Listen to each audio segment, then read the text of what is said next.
નમસ્તે વિદ્યાર્થી મિત્રો, વિષય આસપાસ, પ્રકરણ છે 15, ઠંડુ કે ગરમ. તો આજે આપણે આ પ્રકરણ વિશે અભ્યાસ કરીએ. જોઈએ ઠંડુ કે ગરમમાં એ કંઈ કથિયારાની વાત કરેલી છે. એક કથિયારો હતો, તે દરરોજ સવારે જંગલમાં લાકડા કાપવા જતો હતો. સાંજે તે બધા લાકડા શહેરમાં વેચી આવતો હતો. એક દિવસ તે જંગલમાં ખૂબ દૂર સુધી જતો રહ્યો. ત્યારે ખૂબ જ ઠંડી હતી. તેની આંગળીઓ થીજી ગઈ હતી. કથિયારો વારંવાર તેની કુહાડી બાજુ પર મૂકી તેના હાથ મોં પાસે લાવતો હતો. પછી તે હાથને ગરમ રાખવા તેના પર જોરથી ફૂંક મારતો હતો.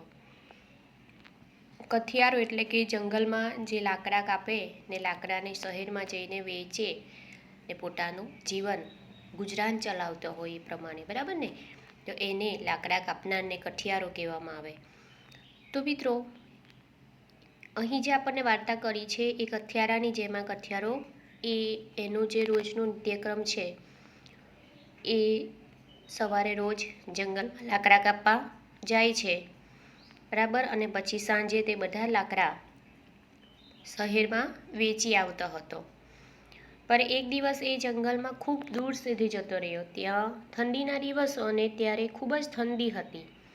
તો કઠિયારાની જે આંગળીઓ હતી એ ખૂબ જ ઠંડા થઈને થીજી જેવી જતી હતી. કરક થઈ જાય ને, તમે પણ અનુભવ્યું હશે. કદાચ કોઈક જગ્યાએ ગયા હોય, બરાબર, હિલ સ્ટેશને કોઈ જગ્યાએ ગયા હોય તો થાય ને એવું.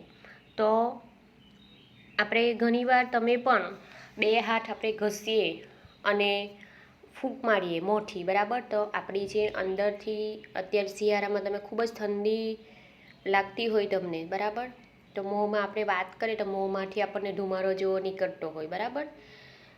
જોયું છે ને તમે? તો એ પ્રમાણે કઠિયારો પણ પોતાના હાથ જે થીજી ગયા હતા એને નોર્મલ બનાવવા થોડા એ માટે એ ફૂંક મારતા હતા.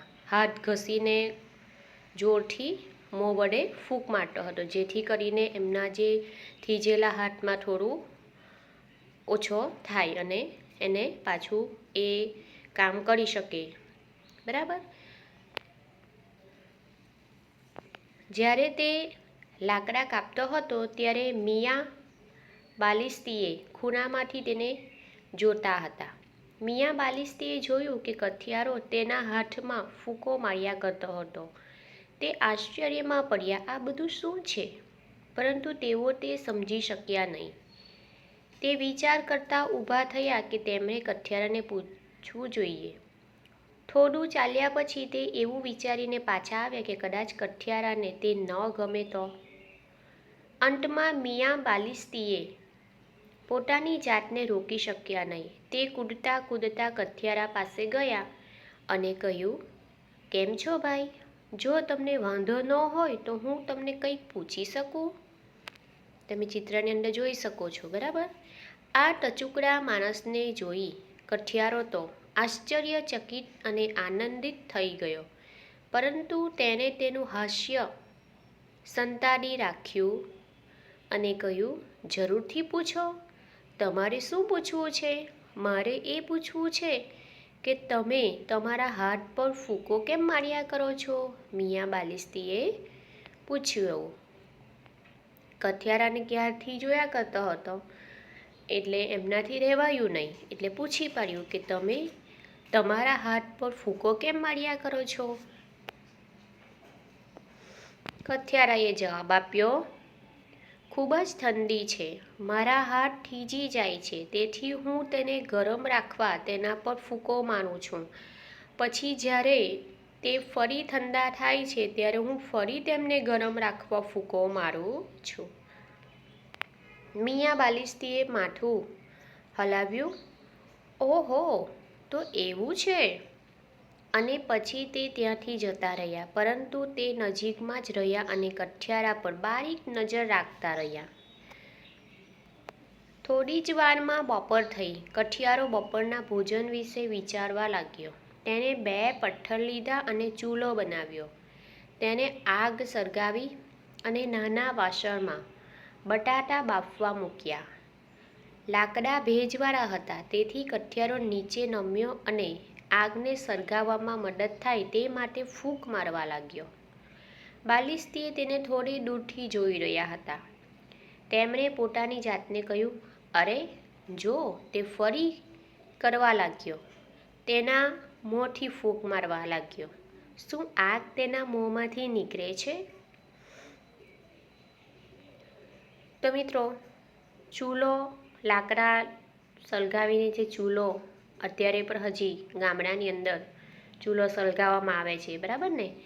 ખાસ કરીને શિયાળામાં તો ચૂલો સળગાવવામાં આવતો હોય છે. તો એ જે આગ હોય એને આપણે સળગાવવા માટે લાકડા જો બીજા મૂક્યા હોય ને, થોડી આગ પડી હોય તો એમાં બીજા લાકડા મૂક્યા હોય તો તમે ફૂંક મારો તો એ ફૂંકથી એ અગ્નિ પ્રજ્વલે છે, બરાબર ને? તો કઠિયારો પણ એ પ્રમાણે જ ફૂંક મારતો હતો વારંવાર. પોતાને હાથને પણ ઘસીને ગરમ કરવા માટે પણ ફૂંક મારતો હતો મોંથી. અને ચૂલામાં જે બટાટા બાફવા મૂક્યા હતા એમાં તે પણ તેમણે પાછી ચૂલો સળગાવવા માટે ફૂંક મારી. કઠિયારાને ખૂબ જ ભૂખ લાગી હતી. તેણે વાસણમાંથી બટાટા બહાર કાઢ્યા અને તે ખાવાનો પ્રયાસ કર્યો, પરંતુ બટાટા ખૂબ જ ગરમ હતા. તેણે ફરી તેને ફૂંક મારવાનું ચાલુ કર્યું. ફૂ ફૂ. શું થયું? પહેલાં ઠંડી લાગતી હતી એટલે હાથ થીજી જતા હતા, જેથી કરીને તેમણે હાથને ગરમ કરવા માટે મોં વડે ફૂંક હાથને વારંવાર મારતો હતો. ત્યારબાદ આગને સળગાવવા માટે તેમણે ફૂંક મારવા લાગ્યા. હવે બટાટા બફાઈ ગયા પછી પણ એમણે પાછી ભૂખ એટલી કડક લાગી હતી એમને, એટલે ફટાફટ વાસણમાંથી બટાકા કાઢ્યા અને ખાવાનો પ્રયત્ન કરે છે, પરંતુ બટાટા એ ખૂબ ગરમ હોય છે. ચૂલા પરથી તરત ઉતારીએ છીએ બટાટા, બરાબર? અથવા તો કુકરમાં બાફવા મૂક્યા હોય મમ્મીએ તો એ કુકર ફટાફટ ખોલી જ નાખીએ આપણે સીટી કાઢીને, ભૂખ લાગી હોય તો, બરાબર? બટાટાની જગ્યાએ કંઈ પણ બીજી વાનગી હોય, બરાબર, તો એ ચૂલા પરથી ઉતારીને તરત આપણે 2-3 મિનિટમાં ખાવાનો પ્રયત્ન કરીએ તે ખૂબ જ ગરમ હોય છે, વરાળ નીકળતી હોય છે, બરાબર? તો બટાટા જે છે એ ખૂબ ગરમ હતા, તો એને પાછા ફૂંક મારવાનું ચાલુ કર્યું. તો એ શાના માટે ફૂંક મારતા હતા? તો કે અહીં તો આ જે મિયા બાલિસ્તી એ તો બધું આ જોયા કરતો હતો. અરે રે રે, બાલિસ્તી પોતાની જાતને કહે છે, પોતે જ પોતાની જાતને બરબર કર્યા કરે કે જોતો હતો અને પોતાની જાતને જ પૂછે અને કયા કરતો હતો મિયા બાલિસ્તીએ તો કઠિયારાને જોઈ જોઈને કે તે ફરી ફૂંકો મારે છે. હવે શું તે બટાટા સળગાવવા જઈ રહ્યો છે? મિયા બાલિસ્તીને શું થાય છે કે જે ગરમ કરવા માટે ફૂંકો તો મારવામાં આવે છે, બરાબર? તો બટાકાને પાછા સળગાવવાના હશે, જેના કારણે ફૂંકો મારી રહ્યા હશે, એવું વિચારે છે. થોડી વાર તેના પર ફૂંકો માર્યા બાદ કઠિયારાએ તે પોતાના મોંમાં મૂક્યા અને ખાવા લાગ્યો. હવે મિયાને ખૂબ જ આશ્ચર્ય થયું. તે પોતાની જાતને રોકી શક્યા નહીં અને કૂદકો મારી કઠિયારા પાસે ગયા. કેમ છો ભાઈ? તેમણે કહ્યું, જો તમને વાંધો ન હોય તો હું ફરી તમને પ્રશ્ન પૂછી શકું? હવે બીજો પ્રશ્નનો જવાબ લેવા માટે આવ્યો, બરાબર? કઠિયારાએ જવાબ આપ્યો, સહેજ પણ નહીં, તમારે જે પૂછવું હોય તે પૂછો. મિયા બાલિસ્તીએ કહ્યું, આજે સવારે તમે મને કહ્યું કે તમે તમારા હાથને ગરમી આપવા ફૂંક મારતા હતા. હવે તમે આ બટાટા પર ફૂંકો મારો છો, જે પહેલેથી ખૂબ જ ગરમ છે. તમારે તેને શા માટે વધારે ગરમ કરવા છે? ના, મારા નાના મિત્ર, આ બટાટા ખૂબ જ ગરમ છે. હું તેને ઠંડા પાડવા તેના પર ફૂંકો મારું છું. શું કહ્યું કઠિયારાએ? કે મારે બટાટા વધારે ગરમ હતા એટલે હવે એને ઠંડા કરવા માટે હું એના પર ફૂંકો મારતો હતો, એવું કથિયારાય મિયાં બાલિસ્તી એને જણાવે છે. જ્યારે તેમણે આ સાંભળ્યું ત્યારે મિયાં બાલિસ્તીનો ચહેરો સફેદ થઈ ગયો. તે દરના માળિયા ધ્રુજવા લાગ્યા અને દૂર જવા લાગ્યા. કથિયારા સારા માણસ હતો. તેને કહ્યું, શું થયું મિયાં? તમે ઠંડીના લીધે ધ્રુજી રહ્યા છો? પૂછ્યું. તેમ છતાં મિયાં બાલિસ્તે પાછળ જવા લાગ્યા. જ્યારે તે સુરક્ષિત અંતરે પહોંચી ગયા ત્યારે તેમણે પોતાની જાતને કહ્યું, આ કેવા પ્રકારનો જીવ છે? ચોક્કસ તે ભૂત છે કે જીન છે. ફૂંક મારી ગરમ, ફૂંક મારી ઠંડુ, બંને એક જ શ્વાસથી? આ શક્ય નથી. મિયાં બાલિસ્તીને આ બધી નવાઈ લાગી અને કંઈક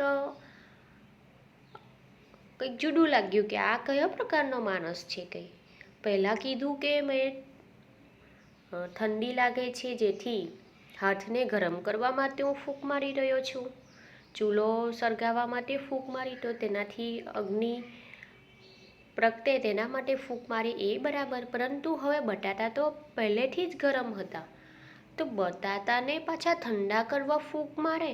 એટલે મિયાં બાલિસ્તીને એવું હતું કે જે ફૂંક મારે છે તો એ ઠંડી વસ્તુ હોય એના પર ફૂંક મારવામાં આવે તો એ ગરમ થઈ જાય. એટલે ગરમ જો બટાકા છે તો એના પર ફૂંક મારે તો એ પર ગરમ જ થશે, એવું હતું.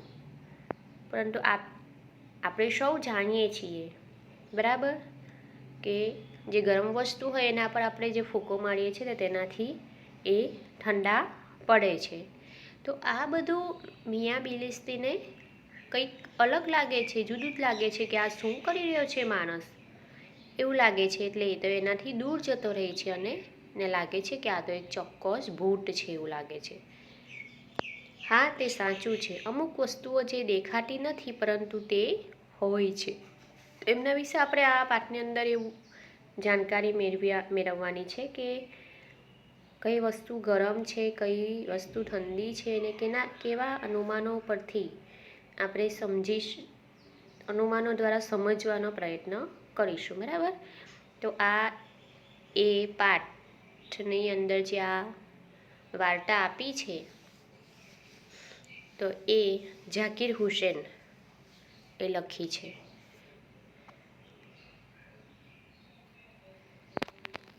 ચલો. મિયાં બાલિસ્તીએ મૂંઝવણમાં હતા જ્યારે તેમણે કઠિયારાને તેના ઠંડા હાથને ગરમ કરવા અને ગરમ બટાટાને ઠંડા પાડવા ફૂંક મારતો જોયો. તમે શિયાળામાં તમારા હાથ ઠંડા પડી જાય તો તેને ગરમ કરવા ફૂંકો મારી છે મિત્રો? હા. તો કેવું લાગે છે? તમે ઠંડા એકદમ હાથ થઈ ગયા હોય તો તેને તમે ફૂંકો મારીને ગરમ કરવાનો પ્રયત્ન કર્યો હશે, બરાબર. તમને કેવું લાગ્યું પછી? તો જ્યારે શિયાળામાં ઠંડા પડી ગયેલા હાથને આપણે ગરમ કરવા ફૂંકો મારીએ છીએ તો શિયાળામાં ઠંડા હાથ પર ફૂંક મારવાથી હાથને ગરમી મળે છે ને? ચાલો. ત્યારબાદ તમારા મોંથી હાથ પર જોરથી ફૂંક મારો. તમારા મોંથી નીકળેલી હવા આજુબાજુની હવાની સરખામણીમાં કેવી છે, ગરમ કે ઠંડી? જોરથી ફૂંક મારવાની છે તમારા મોંથી. ત્યારબાદ અનુમાન લગાડવાનું છે કે તમે જે મોંથી હવાની ફૂંક મારી છે તો એ હવા તમારા આજુબાજુનું જે વાતાવરણ છે, આજુબાજુનું ઠંડકવાળું વાતાવરણ જે છે, બરાબર. સમજો કે તમે સવારના કસરત કરવા માટે ચાલવા માટે નીકળ્યા છો બહાર, શિયાળાના દિવસોમાં, અત્યારના દિવસોની વાત કરીએ તો આપણે, બરાબર, એકદમ સવારના. તો એમાં ખૂબ ઠંડી હોય અને તમે ત્યારે બહાર હોવ અને વિચારી શકો છો કે તમે આ પ્રમાણે ફૂંક મારી છે તો ત્યારે આજુબાજુનું વાતાવરણ એકદમ ઠંડકવાળું હોય. જ્યારે તમે ફૂંક મારો તો તમારી જે હવા છે એ આજુબાજુની હવા કરતાં ગરમ છે કે ઠંડી નીકળી છે તમારા મોં વાતે મારેલી ફૂંકથી, એ તમારે અનુભવવાનું છે. તો એ તમને ખબર છે કે હવા જે છે એ મોંમાંથી નીકળેલી હવા જે છે એ આજુબાજુનું વાતાવરણ કરતાં તો ગરમ જ હોય છે, બરાબર ને? છતાં તમે આ ખૂબ ઠંડી હોય, હા, બહારનું વાતાવરણમાં ઠંડી હોય ત્યાં જઈને આ અનુભવ કરો તો તમને વધુ ખ્યાલ આવશે. ત્યારબાદ છે, હવે તમારા હાથ તમારા મોંથી થોડા દૂર રાખો અને ફરીથી ફૂંક મારો. તમારા મોંની હવા કેવી લાગી? તો હાથને મોંથી થોડા દૂર રાખીને ફૂંક મારતા હવા થોડી ઠંડી લાગી. તો કેમ? તો કારણ કે મોંમાંથી આવતી હવા હાથ સુધી આવે તે પહેલાં આજુબાજુની હવા સાથે તે ભળી જાય છે અને ભળીને થોડી ઠંડી થઈ જાય. તેથી તમારા મોંથી હાથને તમે દૂર રાખો ને પછી તમે એને ફૂંક મારો તો એ વચ્ચે જે હવા પસાર થાય છે હાથ સુધી જવામાં, ત્યાં એ બહારનું જે વાતાવરણની હવા છે એ હવા સાથે ભળી જાય, એટલે કે મિક્સ થઈ જાય, એટલે એ થોડી ઠંડી થઈ જાય. પરંતુ તમે હાથને એકદમ મોં નજીક રાખ્યા હોય ને પછી ફૂંક મારો તો એ હવા સીધી તમારા હાથને લાગશે, જેથી કરીને એ ગરમ રહેશે. તો આ પ્રમાણે તમારે આ અનુભવ કરી જોવાનો છે. ત્યારબાદ આપણે આજના વિડીયોમાં અહીં અટકીએ છીએ. ત્યારબાદ આપણે એના પછીનો વાત આપણે નેક્સ્ટ વિડીયોની અંદર જોઈશું.